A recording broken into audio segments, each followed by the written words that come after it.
भवानी शंकरौ वंदे श्रद्धा विश्वास रूपिणौ याभ्यां विना न पश्यन्ते सिद्धाः स्वान्तस्थमीश्वरम्। मान्यः आदरणीयः समेपि विद्वांसः तत्र मान्यः पंड्या महोदयः, मान्यः राजेश भाई महोदयः, मान्यः डॉक्टर पंकज भाई रावल महोदयः, मान्यः नरेश महोदयः, व्यास महोदयः, अन्ये च अत्र नैके विद्वांसः उपस्थिताः सन्ति। शिवांग भाई जोशी अपि वर्तते, प्रीति भगिनी अपि। तर्हि एते सर्वे यावन्तः जनाः उपस्थिताः, पुनश्च ये जनाः उपस्थिताः भविष्यन्ति चिराद वा, तर्हि तेषां समेषाम् अहम् एकेन पद्येन स्वागतं ब्रवीमि। पुनश्च सर्वे मया नमो वाग्भिः सभाज्यन्ते। सम्मानं भवतां हृदा प्रकुरुते कुर्मे पुराणे शुभे कौंडिन्याख्य गुरो प्रसाद फलिते सत्रे शिवे श्रावणे साधूनां विदुषां सुधाभवचनै रभ्यागतानामिह वन्देऽहं नितरां नतेन शिरसा भोगायता सत्कवि। रवौ वारे वरे वन्द्ये, रवौ वारे वरे वन्द्ये मान्या मानवतां मताः कुर्मः कुर्मस्य देवस्य, कुर्मः कुर्मस्य देवस्य पुराण सम्मतः कथाः, पुराण सम्मतः कथाः। तर्हि यः परमात्मा हृदि संस्थितः स यथामति यथा प्रेरणां किंचित् वक्तुं प्रेरयति तथा अहम् इतः वक्तुं यत्नं विधास्यामि। आदौ मान्यवरैः पंड्या महोदयैः एकः अध्यायः पूर्णतां प्रापितः। अन्ये च अध्यायाः सन्ति, ते मया विवेचनीयाः। मणौ वज्र समुत्कीर्णे सूत्रस्य वास्तिमे गतिः, तथैव तैः मार्गः प्रशस्तः कृतः, तदनु मया गन्तव्यमिति मम यात्रा अतीव सरला संवृत्ता। तदर्थं ते धन्यवादार्हः। आदरणीय डॉक्टर राजेश भाई जोशी महोदय ने बहुत ही सुचारू रूप से परिचय देकर एक प्रोत्साहन दिया है, और उन्होंने हिंदी में प्रारंभ किया, तो मुझे लगता है कि हिंदी में मैं प्रयत्न करूंगा। कहीं कहीं अगर कुर्म जैसी गति हो जाएगी तो फिर थोड़ा गुजराती में भी उन्धियावत सर्वं मिश्रणं कृत्वा तथा मया प्रस्तूयते। जब हम लोग कुछ नया प्लास्टर या नया रंग लगाते हैं तो पुराने रंग को थोड़ा या पुराने प्लास्टर को थोड़ा कुरेदना पड़ता है, तब जाके नया कुछ लगता है। तो प्रथम अध्याय का जो अंतिम पद्य है उससे हम शुरुआत करेंगे, और कोई जल्दी नहीं है। अभी इन्होंने कहा कि यथेच्छा भोग्यम वह, अतः बहुत जल्दी भी नहीं है। और कुर्म पुराण चरितार्थ ही तब होता है जब वो शनै शनै चले। सर्वो प्रिय खलु भवत्यनुरूप चेष्टा, ऐसा भारवी कवि लिखते हैं कि हाथी होता है वो अपनी मदमस्त चाल से प्रसिद्ध है, घोड़ा है वो अपनी गति से प्रसिद्ध है। तो अगर घोड़ा दौड़ेगा नहीं तो ठीक नहीं रहेगा, और हाथी अत्यंत दौड़ेगा तो अच्छा नहीं दिखेगा। उस प्रकार कूर्म भगवान जो है वो अपनी धीमी गति शनै गंतव्यम से प्रसिद्ध है, तो उनको अगर हम दौड़ाएंगे तो अच्छा नहीं रहेगा। लेकिन हमें कूर्म जैसे लोग बड़े अच्छे लगते हैं जो गतिशील कम हो, लेकिन जहां वे ठहर जाते हैं वहां अगर ऊपर मंदिर भी विराजमान हो जाए तो वे डूबने नहीं देते। तो कूर्म भगवान जैसे लोगों को हम आदर करते हैं जो गतिशील कम हो लेकिन दृढ़ हो। और ये कूर्म भगवान तो मंदिर को भी डूबने नहीं देते हैं। तो हम लोग तो जो बोल रहे हैं वो तो परमाणु जैसा है। उपमन्यु स्तोत्रम में उपमन्यु लिखते हैं कमठे न दुर्धरा, जो भगवान पूरे मंदिर को उठा लेते हैं उनको और क्या एक परमाणु ऊपर रख देंगे तो परमाणु को डूबने देंगे क्या? तो उस प्रकार हम जैसे जो परमाणु तुल्य है उन लोगों को वे डूबने नहीं देंगे, ऐसा परम दृढ़ विश्वास के साथ हम प्रयत्न करते हैं। तो प्रथम अध्याय में एक अंतिम जो पद्य है वो अंतिम पद्य इस प्रकार है। इदम पुराणम परमम पौर्मम कूर्म स्वरूपिणा उक्तम देवादिदेवेन श्रद्धातव्यम द्विजातिभिः। यहाँ लिखा है द्विजातिभिः श्रद्धातव्यम। द्विज का अर्थ होता है विप्र, द्विज का अर्थ होता है विद्वान। विद्वान लोगों को पुराणों में जो बातें कही गई हैं उन पर श्रद्धा रखनी है, क्योंकि ये खुद भगवान ने कही है और भगवान के मुख से निकली हुई ही बातें हैं। परमात्मा खुद यहाँ वक्तृ स्वरूप में है और उनके ही ये सब वचन है। अतः हो सकता है हम इंसान की बातों को भी न समझ पाए, तो भगवान की बातों को समझना तो बहुत ही कठिन होता है। तो वहाँ जहाँ हमें न समझ में आए वहाँ हमें संशय नहीं करना है, लेकिन हमें श्रद्धा से सुनना है। और हो सकता है पुराण में बहुत अच्छी तरह से वो विषय व्यक्त किया गया हो, लेकिन मैं उस विषय को न्याय ना दे पाऊं, तो आप सब विद्वान है, सुखने सुखिम बहुना, तो आप समझ लीजिएगा। अध्याय दूसरे से यथाशक्य मैं प्रयत्न करता हूँ। कुछ लोग भी इसमें लिखे हैं, स्थाली पुलाक न्याय से हम लोग चलेंगे और सब लोग पुराण लेकर ही बैठते हैं, ये बड़ी अच्छी बात है। तो द्वितीय अध्याय में सृष्टि का क्रम, जैसे पुराण के 5 लक्षण जो है उसमें ये सब बातें हैं कि पुराण में सृष्टि सर्जन ये सब बातें होती है। तो सृष्टि क्रम है, उसमें आदौ ब्रह्मा जी की उत्पत्ति दिखाई गई है, फिर महादेव जी की उत्पत्ति है और फिर नारायण की उत्पत्ति, नारायण भगवान की कृपा से लक्ष्मी माता की उत्पत्ति दिखाई गई है। और यहाँ बहुत ही अच्छा एक पद्य व्यास जी लिखते हैं। देवीदम अखिलम विश्वम सदैवासुर मानुषम मोहित्वा ममादेशात् संसारे विनिपातय। तब भगवान कहते हैं, प्रार्थना करते हैं लक्ष्मी जी से कि हे माता लक्ष्मी जी, हे देवी, इदम अखिलम, देवी इदम तो देवी रस्म है, संबोधन है। हे देवी, इदम अखिलम विश्वम, ये पूरा जो विश्व है वो सूर और असुर से घिरा हुआ है। यहाँ कोई बड़े बड़े सिंह वाले राक्षस हो ऐसा नहीं है।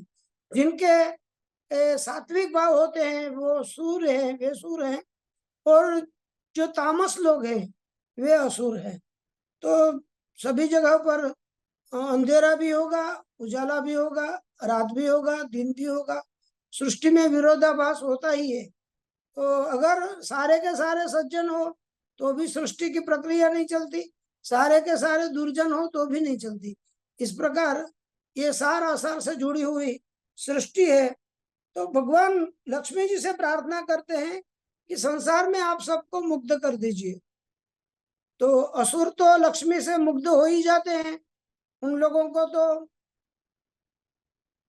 शांति की कम अपेक्षा होती है और सुख समृद्धि वैभव की ज्यादा अपेक्षा होती है।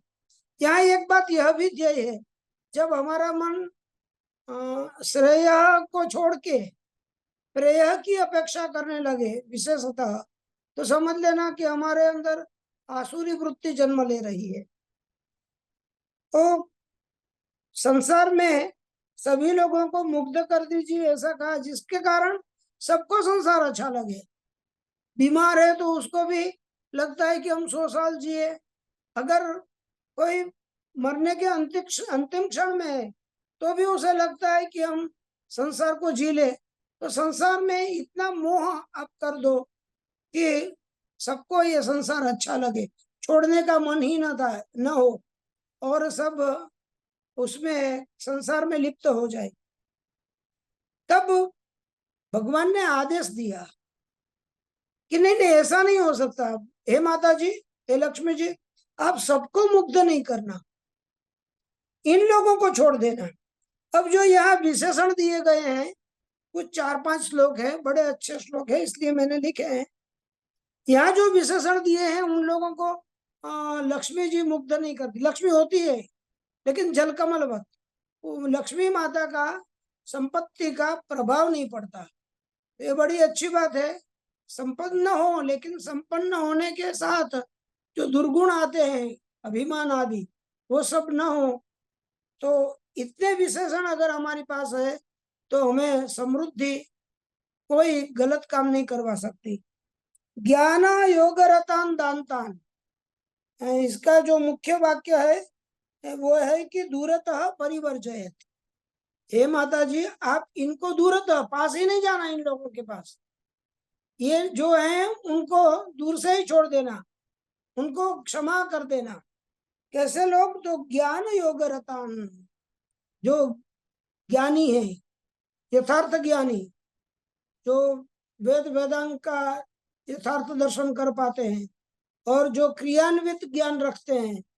क्योंकि हम कितना भी ज्ञान प्राप्त करें, लेकिन जैसे एक श्लोक में बड़ा अच्छा लिखा है कि न नाम मात्रेण करोत्य रोगम, कोई भी सुचिंतितम चौषध मातुराणाम न नाम मात्रेण करोत्य रोगम। अगर हम दवाई जानते हों, अगर दवाई को हम ले लें और जेब में रखें, तो अच्छी से अच्छी दवाई हो तो भी वो हमें निरोगी नहीं बना सकती जब तक हम उस दवाई को पिएंगे नहीं, जब तक उस औषध को हम स्वीकारेंगे नहीं। उस प्रकार हम कितने भी पोथी पढ़ ले, हम कितना भी ज्ञान प्राप्त कर ले, लेकिन उस ज्ञान का अगर हम आचार में उपयोग नहीं करेंगे, उस ज्ञान के अनुसार हम प्रवृत्ति नहीं करेंगे, तो हमें मोह होगा।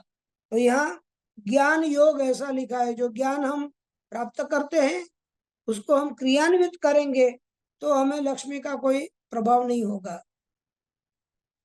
दानतान ब्रह्मनिष्ठान ब्रह्मवादिनः, जो उदार चरित लोग हैं, जो परमात्मा में निष्ठा रखते हैं, जो ब्रह्म का चिंतन करते हैं, अक्रोधनान सत्यपरान, जो क्रोध नहीं करते हैं। ये बड़ा अच्छा विशेषण है।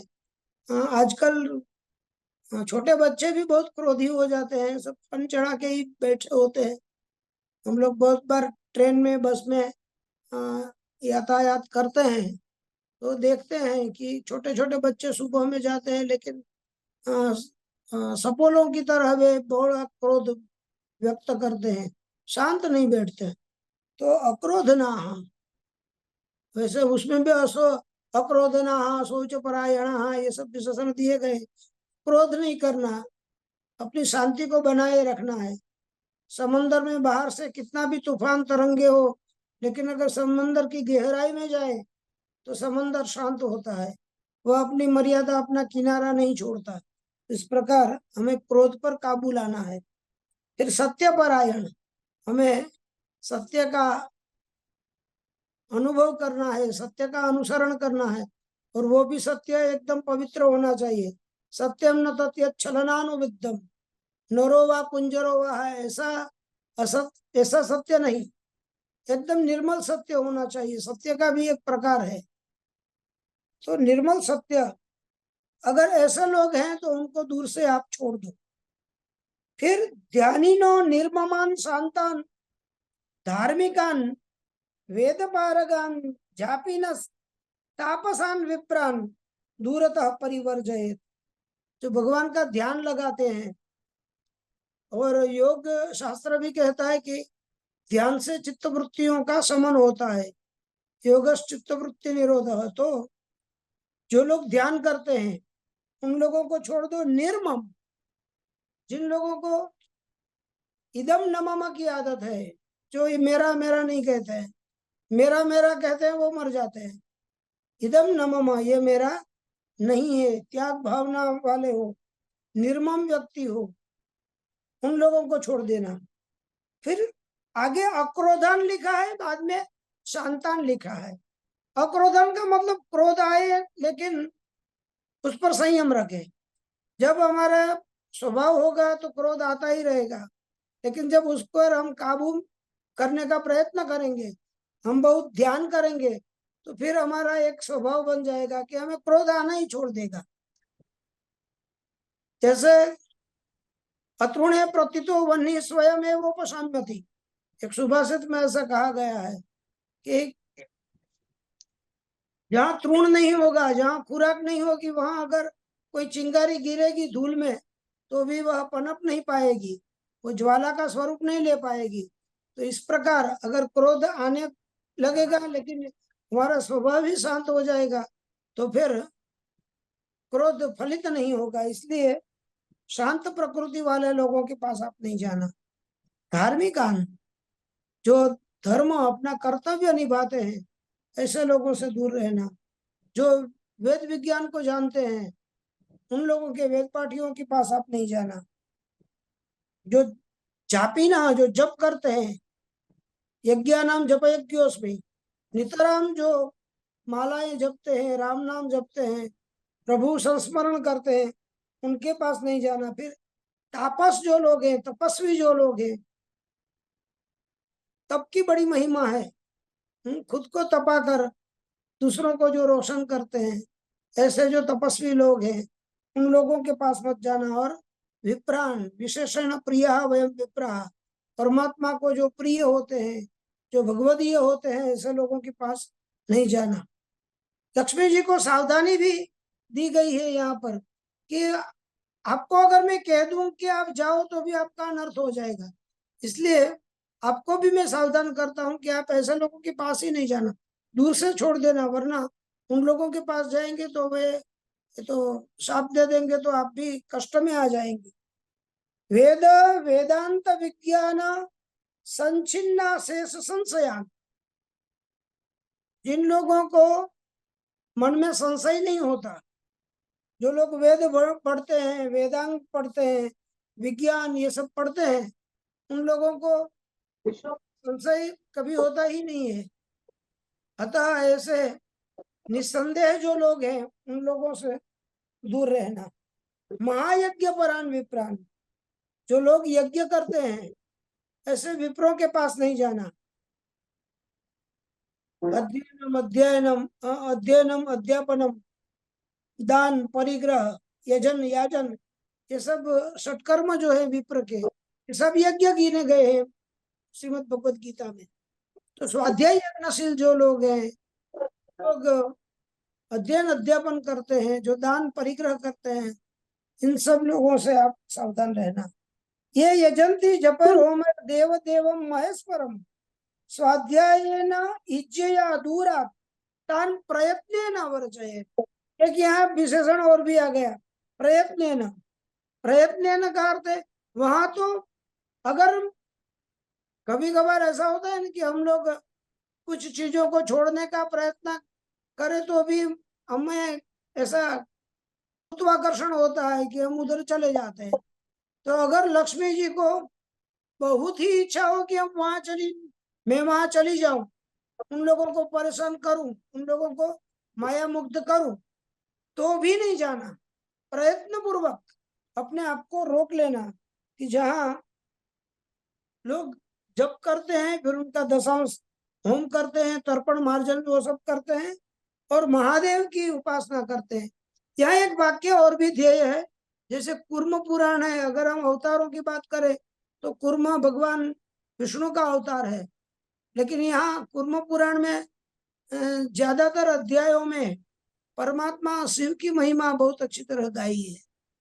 तो यहाँ का एक उपदेश है, बार बार 15 अध्याय पढ़े तो उसमें भी बार बार आया कि विष्णु भगवान और शिव ये दोनों एक ही तत्व के दो नाम है। जो हम लोग कहते हैं कि विष्णु हृदयम शिव, शिवस्य हृदयम विष्णु, इस बात को यहाँ बहुत बार पुण्य भाव से समर्थन दिया गया है। तो ये समझने जैसी बात है, खास करके जो लोग इन दोनों में भेद समझते हैं। और उसी प्रकार वामन पुराण भी वैसे है, विष्णु भगवान के अवतार का, लेकिन उसमें भी शिव संगत कथाएं ज्यादा है और उसमें भी शिव महिमा बहुत अच्छी तरह व्यक्त की गई है। श्रावण महीना है और यहाँ सौभाग्य से हमें परमात्मा शिव की कई कथाओं को कहने का एक अवसर मिल रहा है। तो इसके लिए मैं पुराण प्रज्ञा प्रतिष्ठान का आभारी हूँ। आगे चलते हैं कि आश्रम धर्म की बात, अभी द्वितीय अध्याय चल रहा है। फिर अगर हम नहीं पहुंच पाएंगे तो थोड़ी स्पीड बढ़ा देंगे, लेकिन गृहस्थ और जो 4 आश्रम हमारे यहाँ शास्त्रों में कहे गए हैं, आसमंतात श्रम, जिसमें संपूर्ण श्रम ही श्रम होता है, उसको हम आश्रम कहते हैं। और ब्रह्मचर्य आश्रम, गृहस्थाश्रम, वानप्रस्थाश्रम और संन्यासाश्रम, ये 4 प्रकार के आश्रम यहाँ कहे गए हैं। देखिए यहाँ इसी प्रकार लिखा है, गृहस्थम च वनस्थम च भिक्षुकम ब्रह्मचारिणम त्रयाणाम आश्रमाणाम तो गृहस्थो योनिरुच्यते अन्यतम उपजीवन्ति तस्मात् श्रेयान् गृहाश्रमी। ये श्लोक मुझे बड़ा अच्छा लगा। और इसमें लिखते हैं, और देखिए व्युत्क्रम दिया गया है। वैसे पहले ब्रह्मचर्य आश्रम होता है, लेकिन यहाँ क्या लिया, पहले गृहस्थाश्रम लिया, फिर वानप्रस्थ लिया, फिर संन्यास लिया, और अंत में ब्रह्मचर्य आश्रम का उल्लेख किया है। तो सबसे आद्य, और आद्य का मतलब है महत्वपूर्ण, प्रमुख आश्रम जो है वो गृहस्थ आश्रम है, क्योंकि यहाँ लिखा गया है तीनों आश्रमों को जो पोषण देता है, तीनों आश्रम की जो नींव है, आधार स्तंभ है, वह गृहस्थ आश्रम है। इसलिए सभी जगह पर हम देखते हैं कि जो स्वाध्यायशील बटु होते हैं उनकी बड़ी अच्छी महिमा कही गई है। फिर सन्यासियों के बारे में, साधुओं के बारे में, उपासकों के बारे में, तपस्वियों के बारे में बहुत कुछ लिखा जाता है। वानप्रस्थ में जो तप करते हैं उनके बारे में भी बहुत कुछ लिखा गया है। लेकिन गृहस्थ लोगों को कभी कभार उपेक्षा की नजर से देखा जाता है, लेकिन यहाँ व्यास जी की बड़ी कृपा रही है कि उन्होंने गृहस्थियों का महत्व बड़ा अच्छा कहा है। और इसी बात को महाकवि कालिदास रघुवंशम में 5वें सर्ग में जब कौत्स और रघु का संवाद होता है, उसमें भी लिखते हैं कि गृहस्थाश्रम है वह तीनों आश्रम का मूल है, आधार है। और देखिए गृहे तिष्ठति असौ गृहस्थ, गृहस्थ का अर्थ होता है जो घर में रहता है, लेकिन आहिस्ता आहिस्ता जब वो घर में रहता है तो रहते रहते घर उसमें रहने लगता है। तो गृहस्थ आदमी कभी घर रह ही नहीं सकता, सुबह से लेकर शाम तक घर वालों के लिए परेशान होता है, लेकिन फिर भी वो बाहर जाता है तो देखता है कि ये फल अच्छे हैं, तो वो खाएगा नहीं, वो थैले में भर लेगा कि हम अपने बच्चों को देंगे, है ना। पंचतंत्र में एक बड़ी अच्छी कहानी आती है, भारंड नाम का एक पंछी है, 2 मुंह वाला। तो वहां जब भारंड को एक अच्छा अमृत फल मिल जाता है तो दूसरा बोलता है कि भाई मुझे भी थोड़ा चखने दो। तो भारंड बोलता है कि नहीं, मैं आधा फल मैं खाऊंगा और आधा मेरी भारंडी को दूंगा। तो इस प्रकार अगर छोटे छोटे पंछी भी ऐसा सोचते हैं कि अपने घोंसले में जाके हम इन दानों को सब साथ मिलकर खाएंगे, तो वे बाहर होते हैं गृहस्थी, लेकिन फिर भी उनके जहम में एक घर बसता हुए वो सतत उसमें चिंतित रहते हैं। और गृहिणी गृह मुच्यते, तो वो आकर सब घर वालों को दे देता है। इसलिए फिर चलो वो काम कर दिया, पूरी दुनिया भर का सब कुछ अच्छा अच्छा ले आकर वह घर में रख देता है, तो घर में रख देने से वह उत्तम गृहस्थी नहीं बन जाता है। फिर उस धन से ब्रह्मचारियों को पढ़ाना है, बच्चों को अच्छे संस्कार देने हैं, अच्छी अच्छी चीजों को समझाना है। फिर वानप्रस्थ में जो है उन लोगों की सुविधा करनी है, उन लोगों को भी जब तब करने का अवसर देना है, माता है, पिता है, बुजुर्ग है, सब लोगों को सुविधाएं देनी है। और सम्यक प्रकार से जो न्यास कर देते हैं, रख देते हैं, संन्यास का अर्थ होता है एक बार रख दिया सो रख दिया, तो फिर घर का त्याग कर देते हैं, फिर वापस नहीं आए। ऐसे जो सन्यासी लोग हैं उन लोगों की सेवा करना, उन लोगों के लिए सुविधाएं देना, ये सब कार्य गृहस्थियों का है। और इसलिए सभी लोगों को, वैसे हम साधु संतों को सबको आदर देते ही हैं, बच्चों को भी हम आदर देते हैं, लेकिन यहाँ कहते हैं कि गृहस्थियों को ज्यादा आदर दे। और उनके पास यौवनम धन संपत्ति, गृहस्थ के पास सब कुछ है। और अभी हमारे भारत देश में सबसे ज्यादा युवा वर्ग है, तो युवा वर्ग जो हमारा भारत का बड़ा है, मतलब हमारे पास गृहस्थी बहुत है भारत में। तो गृहस्थ अगर समीचीन हो जाएगा तो तीनों आश्रम अपने आप को बहुत ही उत्तम कार्य कर पाएंगे, ऐसा कूर्म पुराण का मंतव्य है। प्रेमचंद एक जगह पर लिखते हैं कि कंदरा में बैठ के तप करना वो बड़ा सरल है, लेकिन घर में रहकर भी अच्छे विचारों के साथ जी लेना ये बहुत कठिन बात है। क्षुरस्य धारा निशिता दुरत्यया दुर्गम पथस्तत् कवयो वदन्ति। जैसे तलवार की नंगी धार पर चलना है और फिर एक खून की बूंद भी नहीं निकलने देनी है। हमें कोयले की खदान में काम करना है, लेकिन हमारे कपड़ों को एक दाग नहीं लगने देना है। हमें समंदर पार करना भी है, डूबना भी नहीं है। यह कार्य गृहस्थ का है, नाम गृहस्थ की बड़ी बड़ी जिम्मेवारी है। और इसलिए यहाँ पर लिखा है कि एकाश्रम्यम गृहस्थस्य त्रयाणाम श्रुति दर्शनात् तस्मात् गार्हस्थ्यमेवैकम विज्ञेयम धर्म साधनम। और सभी आश्रमों का मूल ही गृहस्थ आश्रम है, इसलिए धर्म का साधन भी गार्हस्थ्य है। तो गृहस्थ धर्म का पालन करे। गृहस्थ में भी दो प्रकार के गृहस्थ बताए हैं, ये भी एक सोचने जैसी बात है।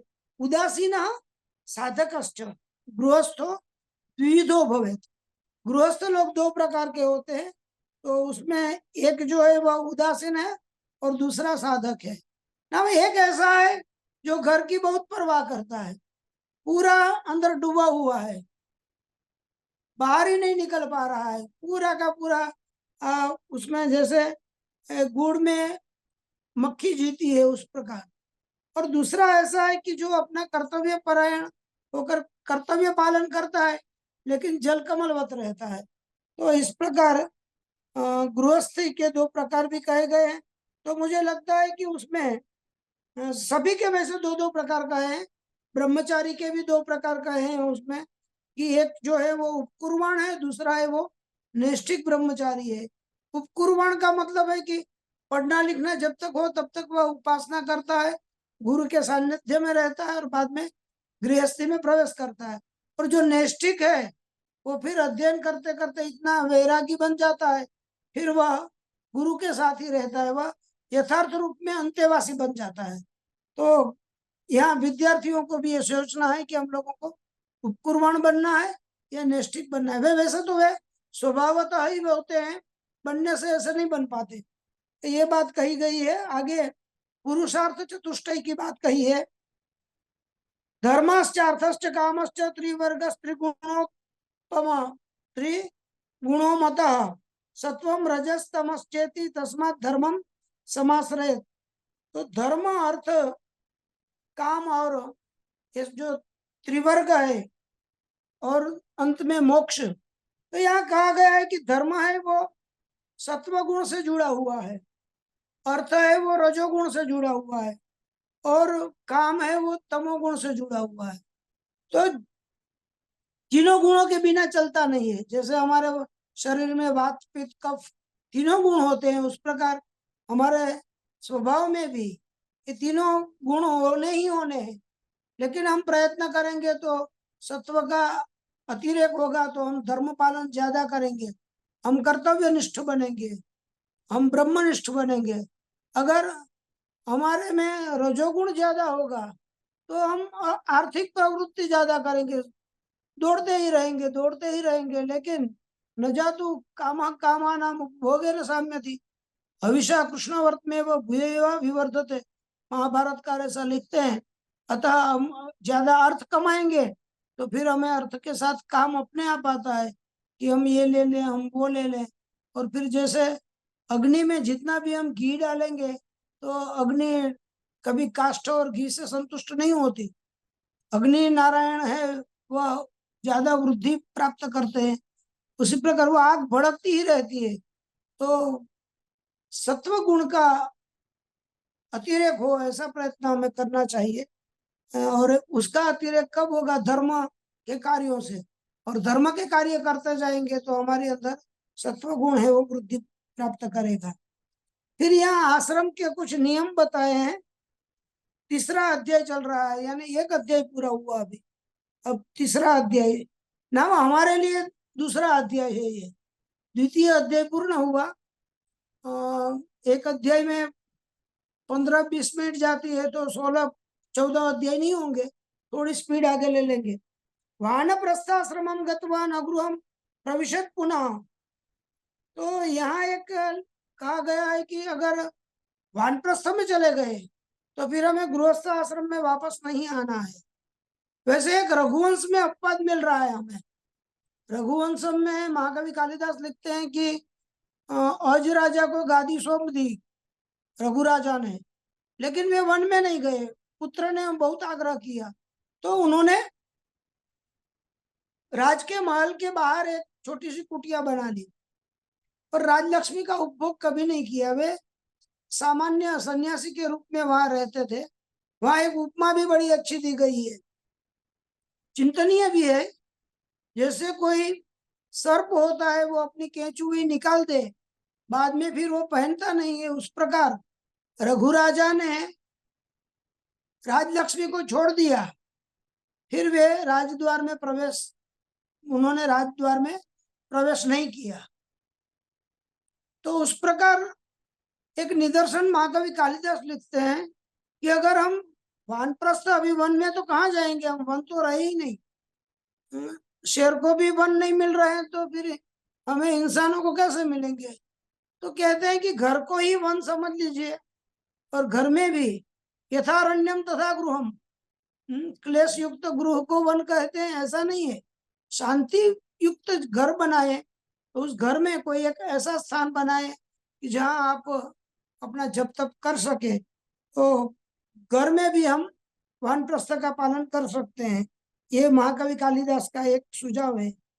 नाहम कर्ता सर्वमेतत् ब्रह्मैव कुरुते तथा एतत् ब्रह्मार्पणम प्रोक्तम ऋषिभिः तत्वदर्शिभिः। अब अगर वानप्रस्थ में चले जाएं, संन्यास में चले जाएं, तो हमारा दायित्व यह बनता है कि फिर जैसे हम गृहस्थी होते हैं तब तो भाई ये मैं चला रहा हूँ, मैं करता हूँ, पूरे रात दिन में मेहनत करता हूँ, तब जाके ये घर चलता है। ऐसा एक ब्रेड विनर जो होता है, उसका एक ऐसा प्रच्छन्न या प्रत्यक्ष एक अहंकार होता है। लेकिन जब हम वानप्रस्थ में हो, हम संन्यास ले लें, तब हमें इस बात को ध्यान में रखना है कि सब जो कुछ होता है वह भगवान ही करते हैं। ये मैं कर नहीं रहा हूँ, ये सब हो रहा है। कर्तरी प्रयोग को छोड़ दें और कर्मणि प्रयोग को प्राधान्य दे दें, है ना। ये तो जायमानम अस्ति सर्वम मया न विधीयते अहं न करोमि। तो कर्तृत्व का त्याग कर दे।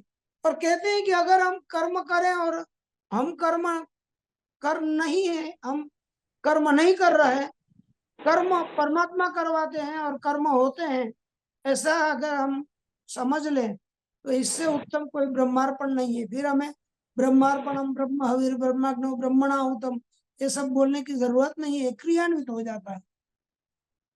आगे चलते हैं। इसमें कई कई, अब मैं थोड़ी आगे चलता हूँ, तो उसमें खास तौर पे जो बच्चे, जो विद्यार्थी पुराणों का अभ्यास करते हैं, एक बार यूनिवर्सिटी में भी एक विषय ऐसा छिड़ गया था कि पुराणों में जितने जितने निर्वचन दिए गए हैं, जो निरुक्त का विषय है, निरुक्त में बड़ी अच्छी अच्छी निरुक्तियां दी गई होती है। सभी शब्द में कोई एक धातु की कल्पना कर लेते हैं। नाम धातु जो महानिरुक्त है, ऐसा लिखा है। तो किसी धातु की कल्पना कर लेते हैं और फिर कहते हैं कि कस्मै दातव्या इति कन्या, कमनीया भवति इति कन्या। तो उसी प्रकार पादेन पिबति इति पादपः। तो इस प्रकार यहाँ नारायण की एक निरुक्ति दी गई है। तो पुराण में निरुक्तियों के बारे में भी संशोधन हो सकता है कि ऐसी निरुक्तियां क्यों है, किस प्रकार शब्द अन्वर्थ होते हैं, इस प्रकार। तो यहाँ लिखा है, आपो नारा इति प्रोक्ता नामना पूर्वमिति श्रुति अयनम तस्यता यस्मात् तेन नारायण स्मृतः। आप का अर्थ है पानी और अयन का अर्थ है आश्रय। तो भगवान शेष नारायण शेष पर शेष सैया में शयन करते हैं, क्षीर सागर में सोते हैं, इसलिए उनको नारायण कहा गया है, ऐसा यहाँ लिखा है। क्षीर सागर, क्षीर और महासागर, नारा पानी लिखा है, तो पानी के सागर में परमात्मा सोते हैं, इस प्रकार लिखा गया है। बाद में फिर वराह अवतार की भी बात है, और इसमें एक और भी खूबी है कि एक एक बात को दो दो तीन तीन बार द्विबद्ध सुबद्ध तो सुना था, लेकिन इसमें एक बात को दो दो तीन तीन बार दोहरा के कही गई है, और सभी जगह एक नए ढंग से कथा कही गई है। तो यह इसकी विशेषता है। तो इसमें जैसे आगे सृष्टि वर्णन आया, फिर 8वें अध्याय में वापस सृष्टि वर्णन आता है, और उसमें मनु और शत्रुपा का प्रादुर्भाव दिखाते हैं। फिर वंश वर्णन है, उसमें प्रियव्रत का और उत्तानपाद, ये दो जो पुत्र हैं उनकी भी, प्रियव्रत की प्रसूति और उत्तानपाद की आकुति। फिर उनसे दक्ष प्रजापति और रुचि प्रजापति की उत्पत्ति हुई। तो इस प्रकार सृष्टि वर्णन है। फिर 9वें अध्याय में ब्रह्मा विष्णु महेश इन तीनों देवताओं का महत्व बताया है, और विष्णु भगवान और शिव भगवान में कोई अंतर नहीं है, ऐसे विष्णु भगवान कहते हैं। तो उनके कुछ श्लोक मैंने लिखे हैं, और श्रावण मास चल रहा है, तो भगवान के नाम का संस्मरण भी हो जाए, इस हेतु से मैंने 2-3 श्लोक वहां पर लिखे हैं। इस प्रकार है अनुष्टुप वृत्त में, अयं देवो महादेव स्वयं ज्योति सनातन अनादि निधनो चिंत्यो लोकानाम ईश्वरो महान शंकर शंभुमीशान सर्वात्मा परमेश्वर भूतानाम अधिपो योगी महेशो विमल शिव एष धाता विधाता च प्रधान पुरुषस्वर यं प्रपश्यन्ति यतयो ब्रह्म भावेन भाविता सृजत्येष जगत्कृत्स्नं पाति संहरते तथा कालो भूत्वा महादेव केवलो निष्कला शिव। इस प्रकार शिव जी की महिमा गाते हुए भगवान विष्णु स्वयं कहते हैं कि शिव जी ही जब सृष्टि का सर्जन करते हैं तो विष्णु बन जाते हैं, सर्जन करते हैं तो ब्रह्मा जी बन जाते हैं, वे ही विष्णु के रूप में परिपोषण करते हैं, और वे ही काल रूप में संहार करते हैं। ये तीनों काम भगवान ही करते हैं, शिव जी करते हैं। सृजति पाति संहारते, तीनों कार्य जो है वो परमात्मा शिव करते हैं। और शिव भगवान भी देखिए परस्पर होना चाहिए, परस्परम भावयन्तः ऐसा कहा गया है। तो विष्णु भगवान का औदार्य है, उन्होंने इतनी महिमा गाई, तो भगवान शिव भी कहते हैं ऐसा नारायण अनंतो ममैव परमातनु भविष्यति तवेशानो योगक्षेम वहो हरि। कहते हैं कि योगक्षेम का वहन भगवान विष्णु करते हैं, और भगवान विष्णु जो है, भगवान कृष्ण है, वे कोई अलग है ही नहीं। मामकी तनु जैसा कहा है कि ब्राह्मणों मामकी तनु, उस प्रकार विष्णु भगवान है, कृष्ण भगवान है, वे सब मेरे ही स्वरूप है और मुझसे अलग है ही नहीं।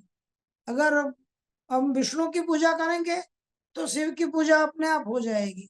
देखिए इसका एक बड़ा अच्छा उदाहरण महाभारत में व्यास जी इस बात को बार बार दोहराते हैं, क्योंकि उनको पता होगा कि शायद विष्णु और शिव तो इतने मिलते हैं, लेकिन उनके भक्तों में कहीं ना कहीं ये बड़े हैं ये छोटे हैं इस प्रकार का भेदभाव होगा, और वो लोग आपस में खींचतान करेंगे।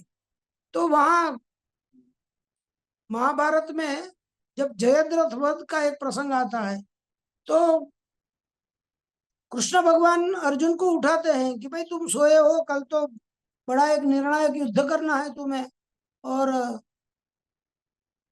तब जाके अर्जुन कहते हैं कि आप जाग रहे हैं तो मुझे फिर जागने की क्या जरूरत है। तो कहा कि नहीं, चलिए हम जाते हैं भगवान शिव के पास। शिव के आशीर्वाद के बिना युद्ध को जीता नहीं जा सकता। किरातार्जुनीयम में भी ऐसा ही लिखा है।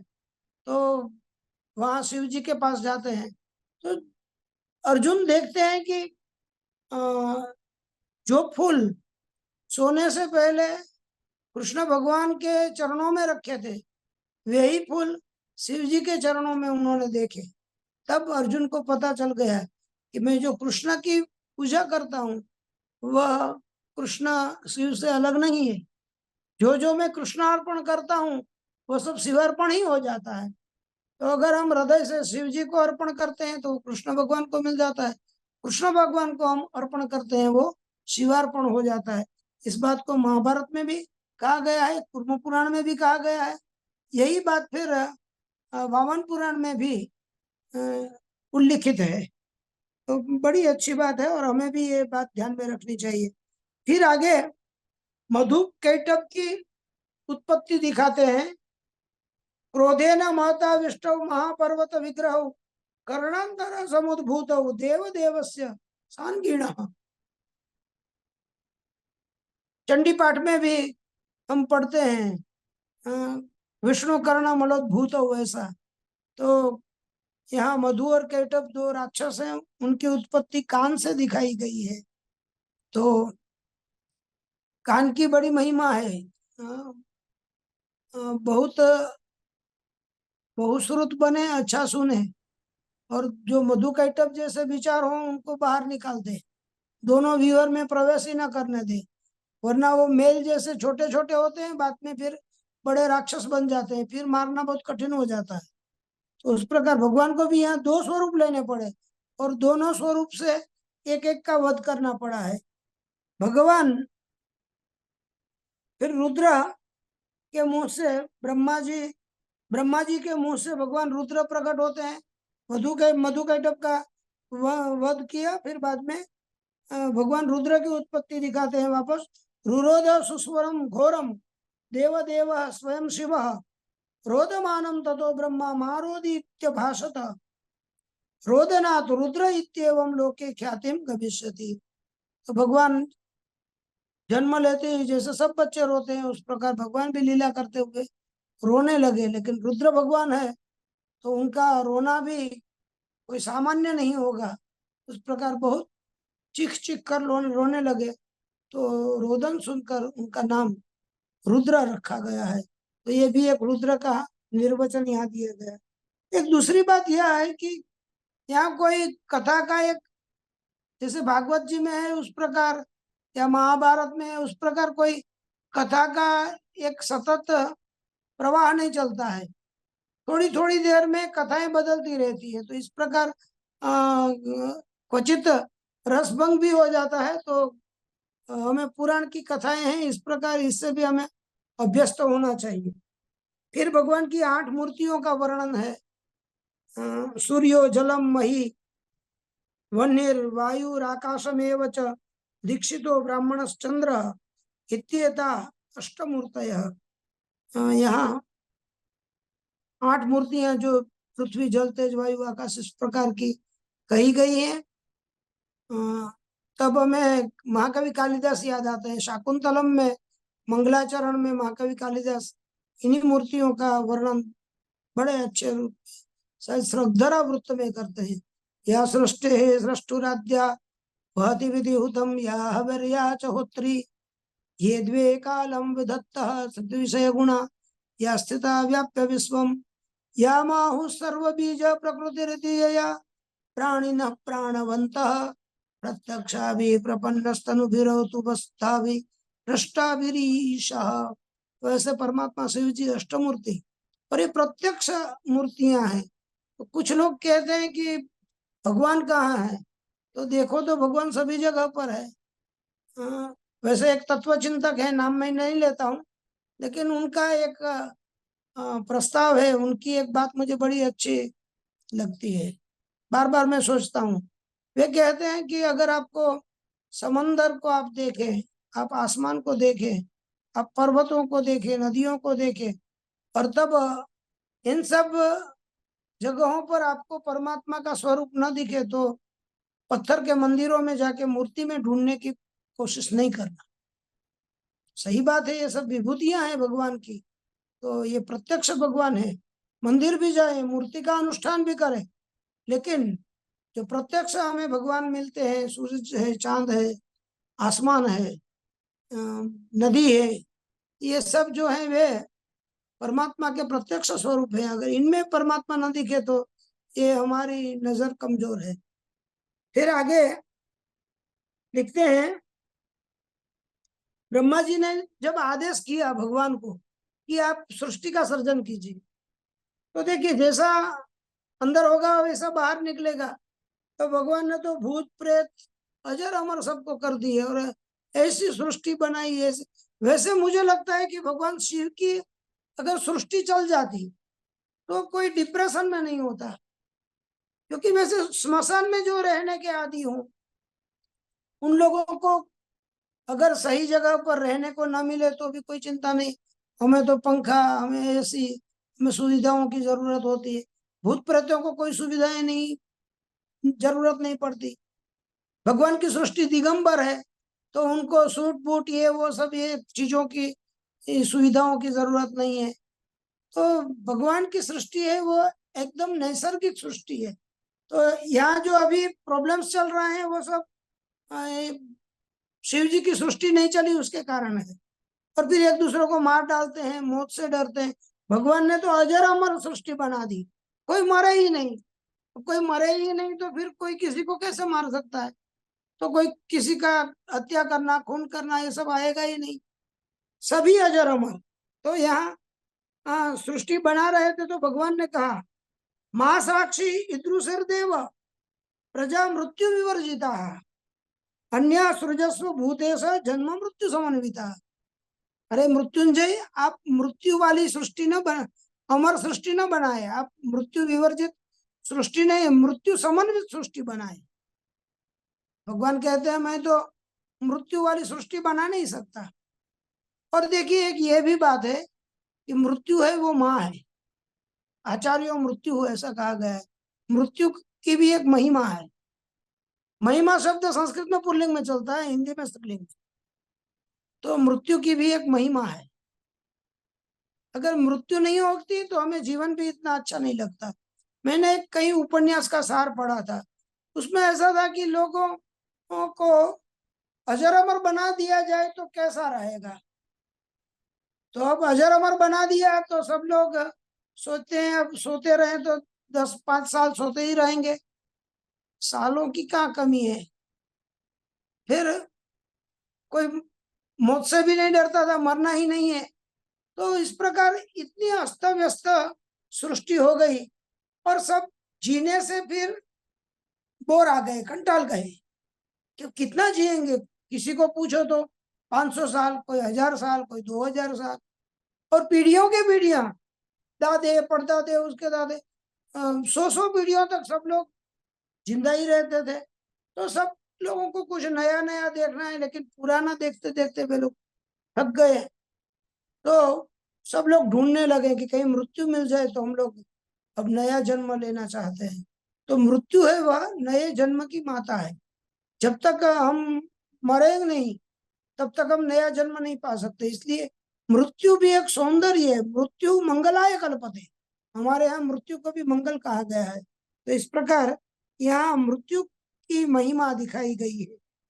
फिर शिव जी कहते हैं, नास्ति में तादृश सर्ग सृजत सृजत्व न शुभा प्रजा स्थाणुत्वम तेन तस्यासित देवदेवस्य शूलिनः। जैसे कोई स्थाणु जो पेड़ होता है जिसमें पत्ते नहीं लगते, जो सूख जाता है, गुजराती में આપણે એને ઠુંડું કહીએ, एकदम એમાં કઈ પાંદડા ફળ કઈ ના હોય एकदम। तो ऐसा भगवान का एक नाम है स्थाणु है। तो भगवान को ब्रह्मा जी ने कह दिया कि आप स्थाणु हो जाओ।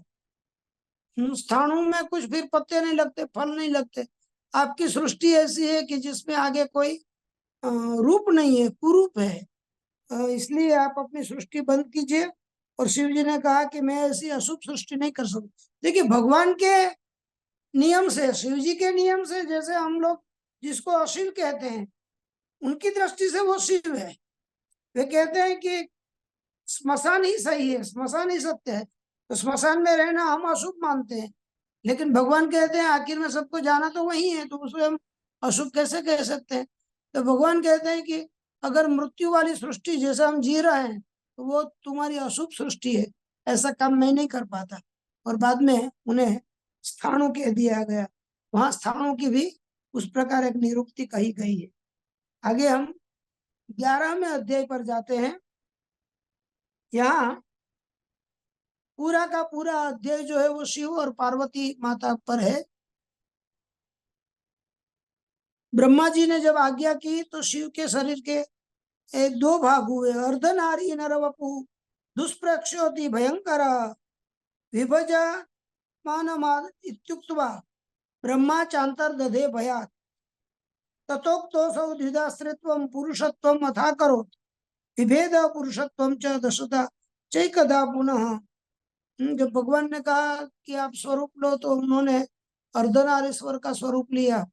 तो भगवान डर गए ब्रह्मा जी, और उन्होंने आज्ञा दे दी कि आप विभक्त हो जाओ। और फिर वे डर के कारण अंतर्ध्यान हो गए। और बाद में एक पुरुष और एक स्त्री, शिव और पार्वती माँ, इनका प्रादुर्भाव हुआ। वहां पुरुष जो थे उनका फिर एक 10 और 1, इस प्रकार एकादश रुद्र की वहां उत्पत्ति बताई गई है। फिर आगे जाके पार्वती माँ जो है, उनका पूर्व जन्म सती दक्ष की पुत्री बनती है। उस कथा को यहाँ लिया गया है। प्रजापति विनित्येषा कालेन परमेश्वरी मेनायाम अभवत् पुत्री तदा हिमवता सती। और जब दक्ष प्रजापति के वहां जन्म लिया, बाद में शरीर का त्याग किया और सतीत्व प्राप्त कर लिया। और बाद में हिमालय और मेना के वहां पर्वतस्य अपत्यम स्त्री पार्वती, तो पार्वती के नाम से वे जानी गई। काल सृजति भूतानि काल संहरते प्रजा सर्वे कालस्य वशगा न कालः कस्यचित् वशे करोति कालः सफलम सकलम संहर काल एव हि कालः स्थापयते विश्वम कालाधीनम इदम जगत। यहाँ काल की बड़ी महिमा बताई गई है कि सृष्टि का सर्जन भी काल से होता है, संहार भी काल से होता है। सभी हम जो चर अचर जो विश्व है, चलाचल जो विश्व है, ये सारा का सारा विश्व जो है वो कल काल के अधीन है। एक महाकाल किसी के अधीन नहीं है, बाकी सब काल के अधीन है। इस प्रकार काल की महिमा बताई गई है। और फिर मेना और हिमालय दोनों पार्वती माता की स्तुति करते हैं। और जब पार्वती माता का जन्म होता है, मैंने भी एक काव्य में लिखा है, कन्या पितृत्वम खलु भागधेयम। क्योंकि महाकवि भास लिखते हैं कन्या पितृत्वम खलु नाम कष्टम, कन्या का पिता होना कष्ट है, ऐसा भास लिखते हैं। और भी संस्कृत के जो कवि हैं उन्होंने ऐसा ऐसा लिखा। लेकिन हमारे पुराण ऐसा कहते हैं और यथार्थ कहते हैं कि कन्या का पिता होना बहुत ही भाग्य का भाग्य है, उत्तम भाग्य है, सौभाग्य की बात है अगर हमारे यहाँ पुत्री का जन्म हो जाए। तो पार्वती के जन्म से हिमालय, वैसे हिमालय कितने ऊंचे थे ये पहले कुमार संभव में कहा गया, अस्तुत्तरस्य हम दिशि देवतात्मा, वहां कहा गया। लेकिन फिर महाकवि कालिदास आगे लिखते हैं कि जब पार्वती माता के साथ विवाह करने भगवान शिव आए, और शिव जी को जब सारे के सारे उन्नत शिखरों के साथ जब हिमालय दंडवत नमस्कार करते हैं, तब उनकी जो ऊंचाई है वो सफल हो गई। तब पता चला कि हिमालय इतना ऊंचा है। तो हमारी हाइट बहुत हो वो अच्छी बात है, लेकिन जितने जितने हम विनम्र बने, ज्यो ज्यो डूबे श्याम रंग त्यों त्यों उज्जवल हुए, तो वैसे विनम्र बनने के लिए। और वे कन्या के पिता होते हैं वो बड़े विनम्र होते हैं, उनका जीवन भी धन्य हो जाता है।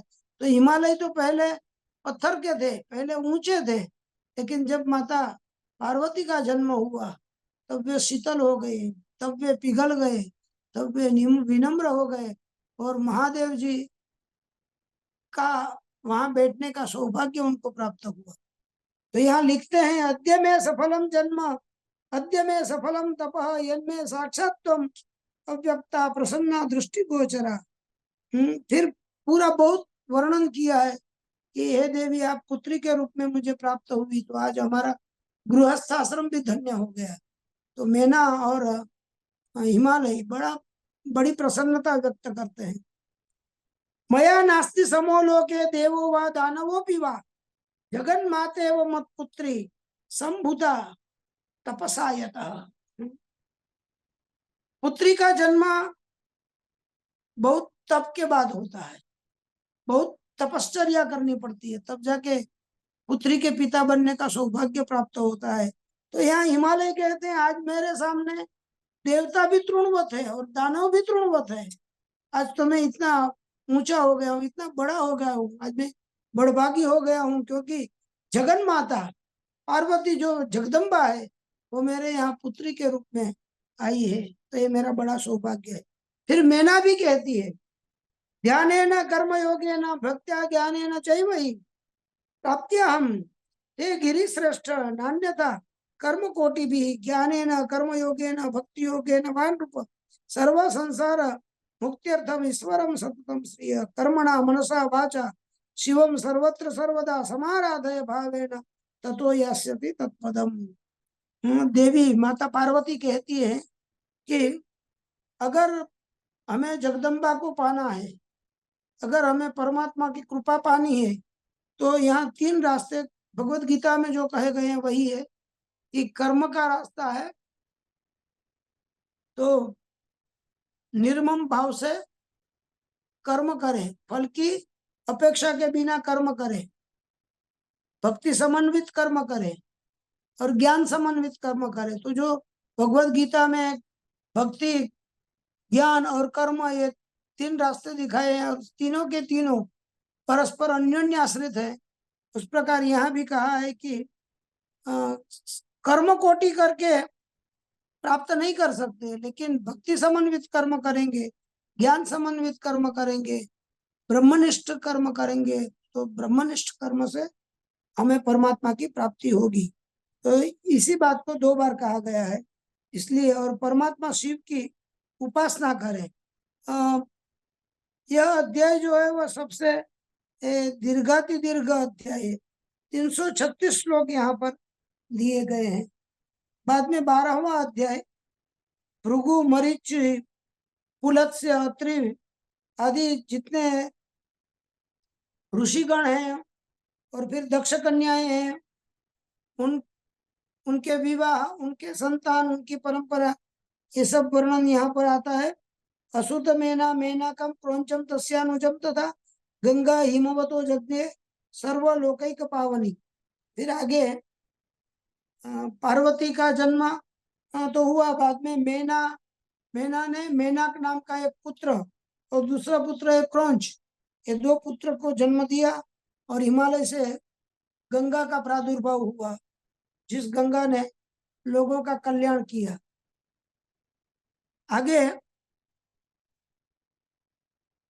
एक उरु और उरु के पत्नी आग्नेयी, उनसे अंग नाम के राजा और अंग से फिर वेन नाम के राजा का प्रादुर्भाव हुआ है, जो हम पुराण में देखते हैं, भागवत जी में भी, कि वेन का फिर मंथन करते हैं और बाद में फिर उस वहां मंथन से दक्षिण से फिर पृथु राजा का जन्म होता है।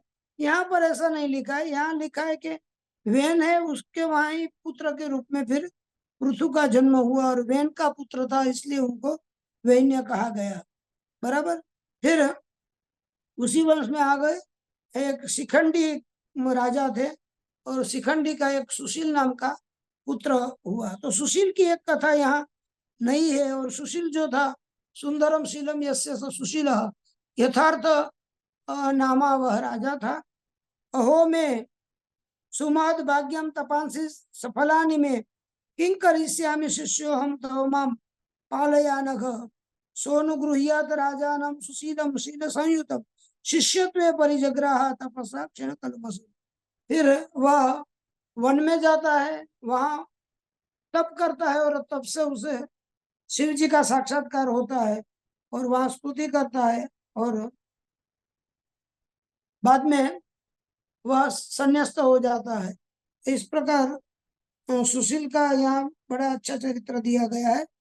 फिर यहाँ एक दूसरी बात यह भी है, जैसे भागवत जी में और अन्यत्र पुराणों में हमें मिलता है कि माता पार्वती जब सती के रूप में थी और तब दक्ष प्रजापति के वहाँ पितृमोह के कारण जाती है और फिर देखा कि वहाँ शिव जी का अपमान हो रहा है, उनको कोई स्थान नहीं दिया गया, तब वह फिर अपना देह उसका यज्ञ में त्याग करती है। यहाँ लिखा है कदाचित स्वगृहं प्राप्तां सतीं दक्ष सुदुर्मनाः भर्त्रा सह विनिन्द्यैनां भर्त्सयामास वै रुषा अन्ये जामातर श्रेष्ठा भर्तुस्तव पिनाकिनः त्वमपि असत्सुतास्माकं गृहात् गच्छ यथागतम् तस्य तद्वाक्यमाकर्ण्य सा देवी शंकर प्रिया विनिंद्य पितरम दक्षम ददा आत्मानमात्मना। तो फिर वहां कोई ऐसा प्रसंग नहीं है, घर पर गई और पिताजी को रुद्र पसंद नहीं थे, इसलिए दक्ष प्रजापति ने कहा कि ये सब अन्य जामाता जो है वे बड़े अच्छे हैं और मेरे प्रिय है, लेकिन ये जो शिव जी है वो मुझे अच्छे नहीं लगते, वो अशिव है। और कई प्रकार दक्ष प्रजापति शिव जी की निंदा करते हैं और कहते हैं कि तुम जैसे यहाँ आई वैसे ही तुम भी यहाँ से वापस चली जाओ, मेरे घर कभी नहीं आना। तो पुत्री को बड़ा दुख लगता है और फिर वह अपने आप आत्मना अपने ही शरीर से अपने ही शरीर में वह समा गई, एक आत्मा से अपने आप अग्नि प्रकट की और वहां देह त्याग किया, ऐसा कथन यहाँ पर है। और फिर इसी बात को आगे फिर 14वें अध्याय में दक्ष प्रजापति का यज्ञ बताया गया है और बाद में फिर यज्ञ का विध्वंस होता है, जो जैसे हम लोग पढ़ते हैं अन्य पुराणों में उसी प्रकार की बात है। उसके भी कुछ श्लोक मैंने यहाँ पर लिखे हैं। देवाश्च सर्वे भार्गव माहुता विष्णुना सहैव मुनिभिः सर्वैरागता मुनिपुंगवा दृष्ट्वा देवकुलं कृष्णं शंकरेण विनागतम् दधीचो नाम विप्रर्षि प्राचेतसम अथा ब्रवीत। प्राचेतस जो दक्ष प्रजापति है उनको एक दधीच नाम का कोई विप्र है, तो वे कहते हैं कि बराबर नहीं है, ये सब सभी लोग यहाँ पर आए हैं लेकिन शंकर भगवान जब तक नहीं आए, उनका यहाँ आह्वान नहीं हुआ, तो ये ठीक नहीं हुआ। तो देखिए अच्छी बात बताने की एक खुमारी, एक हिम्मत भी होनी चाहिए। सब लोग सही बात नहीं बता सकते, राजाओं को, अपने जो प्रमुख है उन लोगों को, लेकिन अगर जरूरत पड़े तो जैसे भारवी कवि कहते हैं कि हिम्मत करके भी सकिम सखा साधु न शास्त्री योधिपम। तो सही बात जो है वो डंके के चोट पर एक बार कह देनी चाहिए, फिर भले ही वह स्थान त्याग करने का अवसर भी आ जाए। तो यहाँ दधीच को वह महात्म्य प्राप्त होता है कि वो दक्ष प्रजापति से कहता है कि ये गलत किया है। दक्ष कहता है नह्यम शंकरो रुद्र संवर्ता तामसोहर नग्ना कपाली विकृतो विश्वात्मा नोपपद्यते, ऐसे कुछ संबोधन करके दक्ष प्रजापति शिव जी की निंदा करते हैं कि वे योग्य नहीं है। ऐसा सुनते ही ब्रह्मा जी वहां से अदृश्य हो जाते हैं। हिरण्यगर्भो भगवान ब्रह्मा ब्रह्म विदंबर पश्यतामेव सर्वेषां क्षणादंतर अधीयत।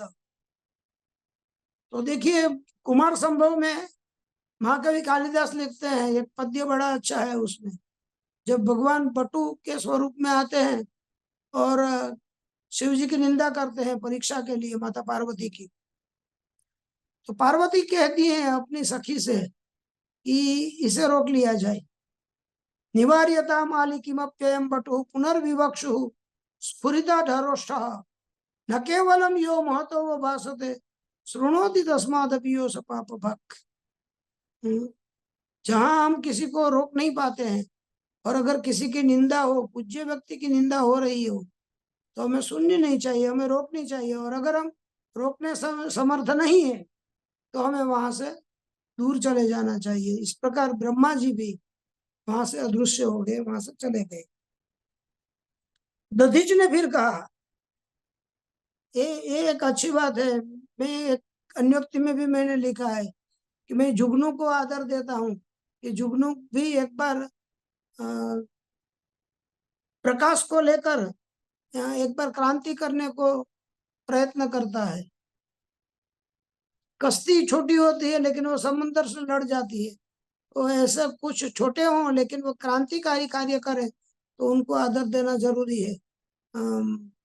ये भवभूति भी लिखते हैं कि सूर्यकांत मणि वैसे तो बहुत छोटा एक पत्थर ही है, लेकिन सूरज जब आग का बबूला हो जाता है तो ये छोटा सा पत्थर भी अपना तेज दिखाने से चूकता नहीं है। आजकल अभी अन्य देशों में जो चल रहा है तो वहाँ अभी आंदोलन भी कर रहे हैं लोग, तो ये जरूरी है सब कुछ।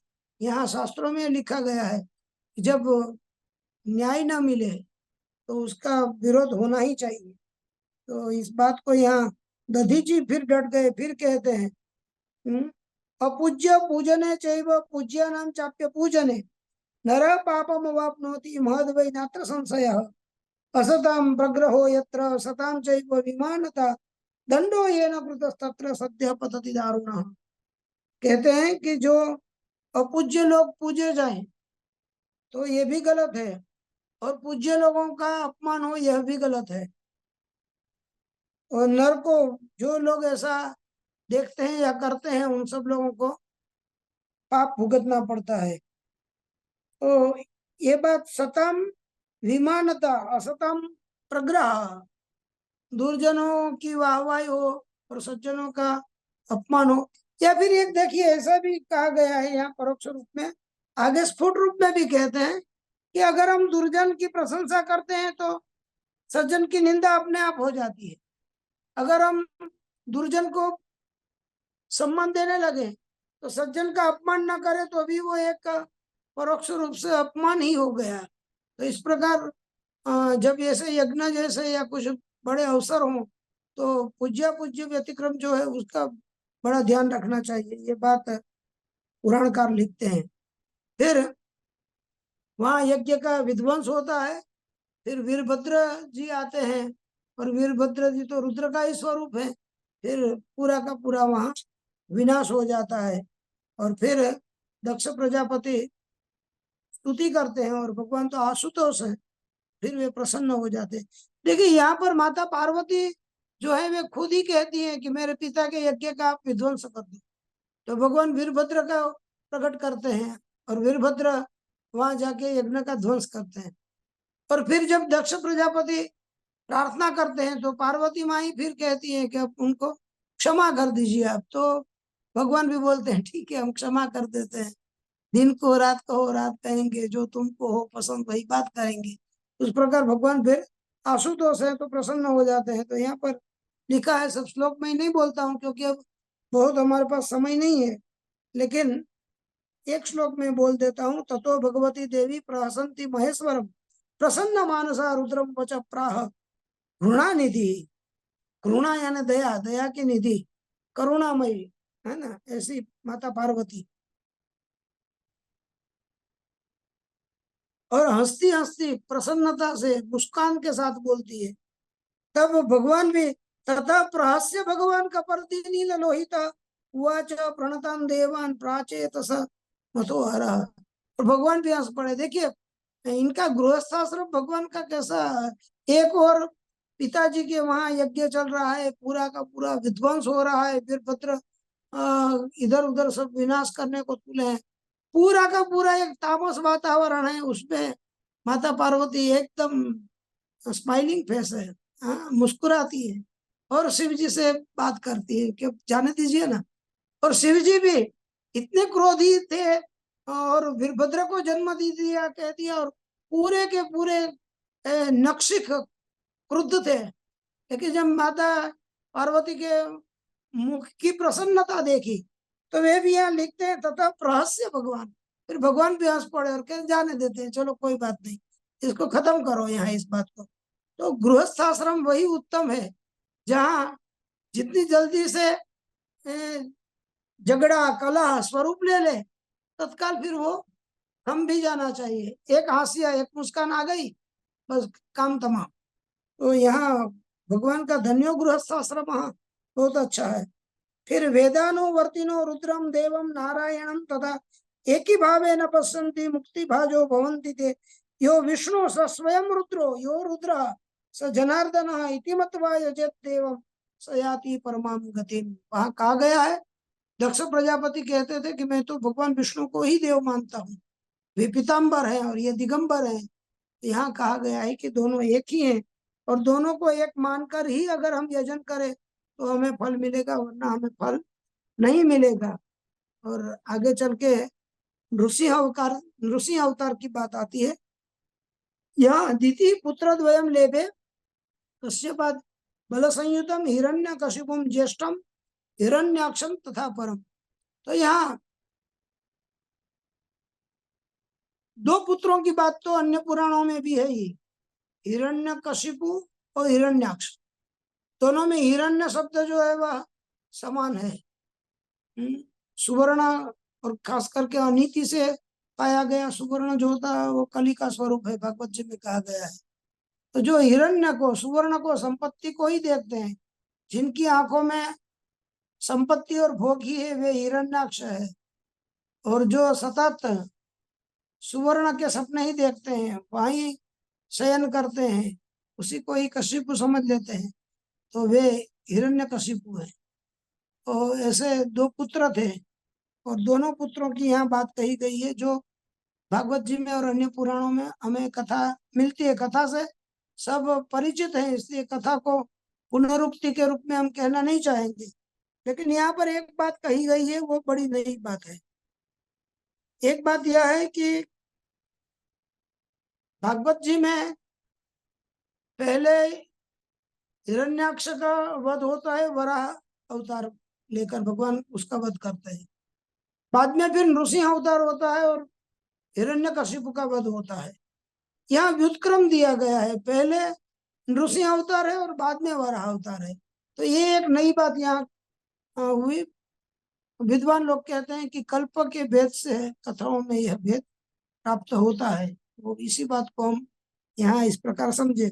दूसरी बात यह है कि प्रहलाद जी भागवत जी में तो पहले से ही वैष्णव थे, नारद जी का संग हो गया और नारद जी ने उनको वो ज्ञान दिया था, इसलिए बड़े परम विष्णु भक्त थे जन्म से ही, जन्म से पूर्व से ही।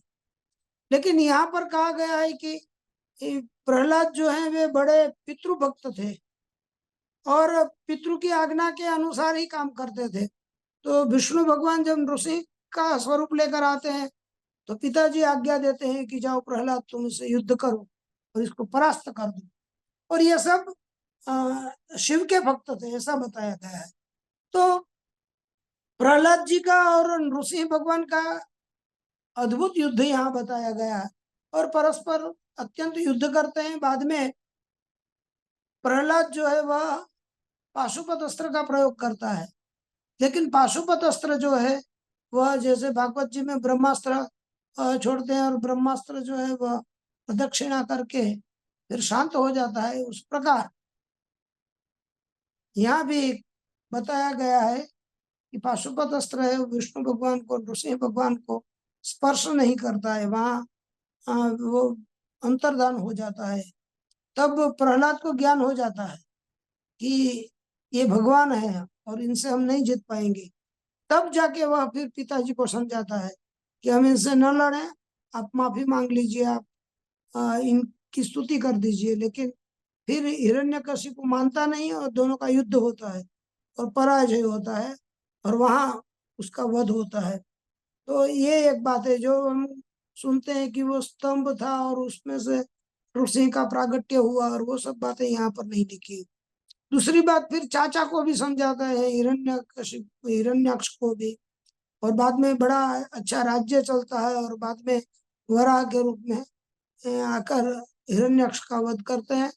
फिर हिरण्याक्ष का एक पुत्र है अंधक। अंधक की बड़ी अच्छी बात यहाँ पर कही गई है कि वह अंधक जो है वह शिव का परम भक्त था, और फिर वह चाहता था कि माता पार्वती को वह पाना चाहता था, और बाद में फिर उसे ज्ञान होता है कि मेरी ये गलती है, और फिर माता की स्तुति करता है, और तब अंधक को शिवजी और पार्वती पुत्र के रूप में स्वीकार करते हैं। इस प्रकार की बात यहाँ लिखी गई है। हो सकता है शायद अन्य पुराण में वो भस्मासुर की बात और आगे चलाई गई हो, लेकिन यहाँ पर अंधक को पुत्र के रूप में स्वीकार करते हैं। इस प्रकार राक्षसों में भी अगर सत्वातिरेक हो जाए, उन लोगों की मति में भी अगर परिवर्तन हो जाए, तो वे भी परमात्मा को प्राप्त कर सकते हैं। तो यहाँ कई बातें ऐसी बताई गई हैं, कई कथाएं ऐसी बताई गई है, जैसे अन्य पुराणों में वह अन्यत्र अच्छे लोग होते हैं या जो भक्त लोग होते हैं वे परमात्मा को प्राप्त कर सकते हैं, ऐसा दिखाया गया है। उस प्रकार यहाँ पर जो असुर हैं, असुर की मृत्यु के बाद मोक्ष पाना, इस बात को यहाँ नहीं लिखा है। अन्य पुराणों में ऐसा लिखा है, जैसे रावण की मृत्यु हो गई, बाद में उसका मोक्ष हो गया।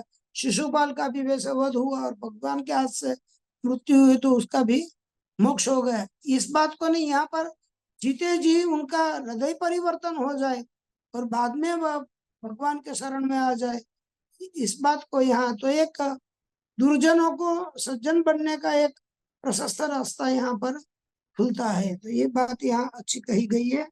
और कुछ कुछ बातें पुनरुक्ति भी है, और कुछ बातें अन्य पुराणों से थोड़ी अलग प्रकार से भी कही गई है। तो यहाँ अंधक के साथ हम 15वां अध्याय पूरा करते हैं। अंत में एक बड़ा अच्छा पद्य है, शिव जी की स्तुति है, तो उस पद्य के साथ हम इसको कथा को यहाँ विराम देते हैं।